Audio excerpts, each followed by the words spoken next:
रिमझिम पाऊस आणि फॅमिली शॉपिंगची जबरदस्त क्रेज. श्री रमेश टेक्सटाइल मध्ये सुरू झालीये धमाकेदार मान्सून ऑफर. सणासुदीसाठी साड्यांचे असंख्य प्रकार, latest ladies wear, trendy men's wear आणि लहान मुलांचे कपडे, सर्व काही एका छताखाली, तेही सर्वोत्तम दर्जात. व्हरायटी भरपूर आणि किमती तुमच्या बजेट मध्ये. आजच या Shri Ramesh textile, police station जवळ, कराड, तासगाव रोड, पलूस. शासनाच्या निर्देशानुसार आणि शासकीय GR नुसार ही जी नवीन कर प्रणाली आकारणी केलेली आहे ती भांडवली मूल्यावर केलेली आहे. त्यामध्ये भांडवली मूल्य आणि भाडे मूल्य या दोन कर प्रणाल्या जरी असल्या तरी भांडवली मूल्य आकारणी ही सगळ्यात पारदर्शी आणि व्यवहार्य अशी आहे. कारण भांडवली मूल्य काढत असताना इमारतीच्या क्षेत्रफळाबरोबर शासकीय रेखनाच्या दरानुसार ते भांडवली मूल्य काढलं जातं. त्याच पद्धतीनं इमारतीच्या वापरानुसार म्हणजे आर्थिक इमारत असेल, लोड बिल्डिंग असेल, कव्हरॉल असेल तर ती कमी करता येते. त्याच पद्धतीनं इमारतीच्या वापरानुसार ती निवासी आहे का अनिवासी आहे यानुसार सुद्धा ती कमी जास्ती होते. सगळ्यात महत्त्वाचं म्हणजे इमारतीच्या वयोमानानुसार त्या इमारतीच्या मूल्यामध्ये डिप्रिशिएशन होत असल्यामुळं भांडवली मूल्य बरेच कमी होतं आणि त्या भांडवली मूल्यावर नंतर सर्व आकारणी होत असल्यामुळं एकूण आकारणी कमी होत असते. तेच भाडे मूल्यामध्ये एखाद्या झोनमध्ये जे काय भाडं ठरवलं जातं ते भाडं सर्वच इमारतीला सारखं लागतं. त्याला RCCला वेगळं, लोडबिंगला वेगळं असं काय होत नाही. त्यामुळं अगदी पत्र्याचं जरी शेड असलं किंवा एखादं खोकं जरी असलं तरी एकसारखी आकारणी करावी लागते. त्यामध्ये त्रुटी आहे.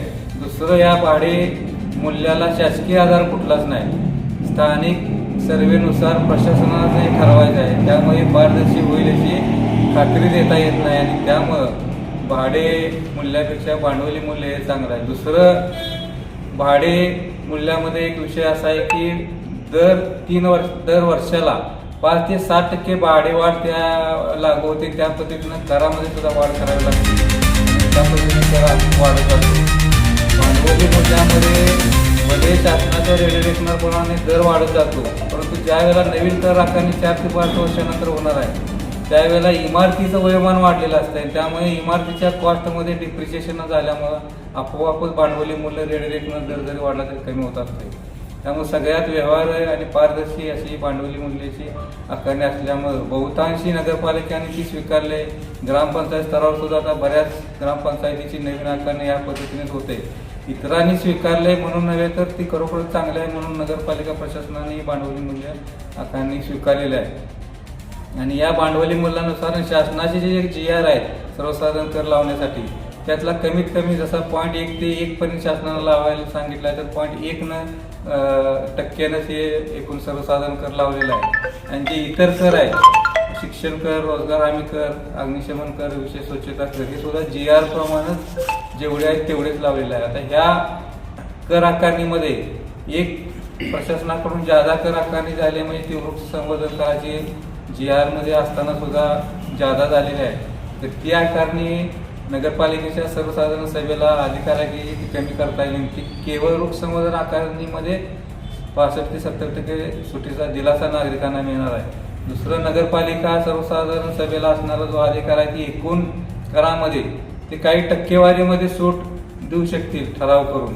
आणि हा दोन्हीचा ठराव वृक्ष संवर्धन करामध्ये कमी केलेला आणि सर्वसाधारण करामध्ये तो जी कर निर्धारण समिती शासनाची होणार त्या शासनाच्या समितीपुढे ठेवून ज्यामध्ये शासनाचे 3 प्रतिनिधी आणि नगरपालिकेचे 3 प्रतिनिधी असतील तो बहुमताने मंजूर करून ही कर आकारणी कमी करता येऊ शकते. याबद्दल नागरिकांनी विश्वास ठेवला पाहिजे. आणि सगळ्यात महत्त्वाचं म्हणजे त्या कर आकारणीमध्ये आलेले जे नागरिकांचे, शेतकऱ्यांचे गोठे असतील, ओपन पत्र्याचे शेड असतील, जुनी कौलार घरं असतील, दगडमातीची घरं असतील, साधारणतः सर्वेनुसार बघितलं तर या 397 म्हणजे 400 पर्यंतच्या अगदी कमी प्रॉपर्टी आहेत.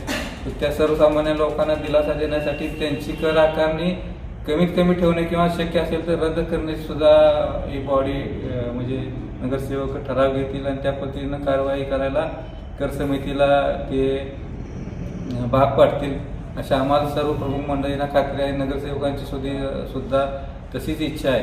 आत्ता सांगितल्या पद्धतीनं सगळ्यात महत्त्वाचं की आपल्या कर आकारणीच्या ज्या नोटीस आलेल्या त्या दुरुस्ती करून घेणं नागरिकांनी महत्त्वाचं आहे. नगरपालिकेच्या सर्वसाधारण सभेमध्ये ठराव घेऊन ही कर आकारणी कमी होईलच आणि त्यात देखील नागरिकांच्या काही समस्या असतील तर ते सोडवण्यासाठी आम्ही सर्वजण कटिबद्ध आहोत. या कर आकारणीसाठी दिलेली मुदत मुदत आहे ती जर कमी वाटत असेल तर प्रशासनाला आम्ही 15 दिवस मुदतवाढ देण्याची विनंती केलेली आहे. ते प्रशासन नक्कीच देणार आहे. या कालावधीमध्ये नागरिकांच्या सोयीसाठी किंवा नागरिकांना मदत करण्यासाठी काही संयोजकांची टीम सुद्धा आपल्याला निर्माण करावी लागणार आहे. त्या नागरिकांना मदत करून त्यांचे जास्तीत जास्त अर्ज कसे येतील, त्यातल्या त्रुटी कशा दूर होतील असं करून संपूर्ण निर्दोष असणारी भले एजन्सीनं, कारण 11,000 आस्थापनांचा सर्वे करत असताना काही चुक्या झाल्या असतील त्याचं समर्थन करता येणार नाही, पण त्या चुका पूर्ण दुरुस्त होऊन निर्दोष अशी कर प्रणाली झाल्याशिवाय ही कर आकारणी होणार नाही याची नागरिकांना आम्ही सर्वजण, सर्व नगरसेवकांच्या वतीनं, नगराध्यक्ष, उपनगराच्या वतीनं ग्वाही देतो. आणि काही झालं तरी लोकांनी विश्वासानं, तुम्ही सर्वच नगरसेवकांना निवडून दिलेलं आहे, त्या विश्वासाला हे नगरसेवक पात्र राहतील आणि तुमच्यावर कोणतीही अडचण येऊन देणार नाही. कुठल्याही परिस्थितीत सर्व नगरसेवक, सर्व आम्ही प्रमुख नेते मंडळी लोकांच्या सोबत आहे अशी ग्वाही देतो. आणि घाबरून न जाता आमच्यावर विश्वास ठेवून सर्वांनी प्रशासनाला विचारून कमीत कमी कर आकारणी करू या एवढी विनंती करतो. उद्या आता सर्वपक्षीय मोर्चे आहे त्यास आणि कडकडीत बंद पण पाळणार आहे, त्या संदर्भात तुमचं काय मत आहे? काय एक लोकशाही आहे, प्रत्येकाला अधिकार आहे, पण माझं मत असं आहे की या 8-10 दिवसाच्या अभ्यासानंतर हे आमचं मत झालंय तर सगळ्यांनी पहिल्यांदा अभ्यास केला पाहिजे की बाबा कर आकारणी कशी झाली, भांडवली मूल्य म्हणजे काय आहे, त्याची सर्वसाधारण कराची GR कसा आहे, विशेष स्वच्छता कर असो, अग्निशमन कर असो, उपयोगिता कर असो, रोजगार हमी कर असो, शैक्षणिक कर, याची GR काय आहे आणि नक्की प्रशासनानं किती अधिकार आहेत, बॉडीला किती अधिकार आहेत आणि आपण काय करू शकतो, या सगळ्याचा ओहापोह करून जेवढी कर आकारणी कमी करता येईल तेवढी प्रशासनाला कमी करण्यास भाग पाडलं पाहिजे.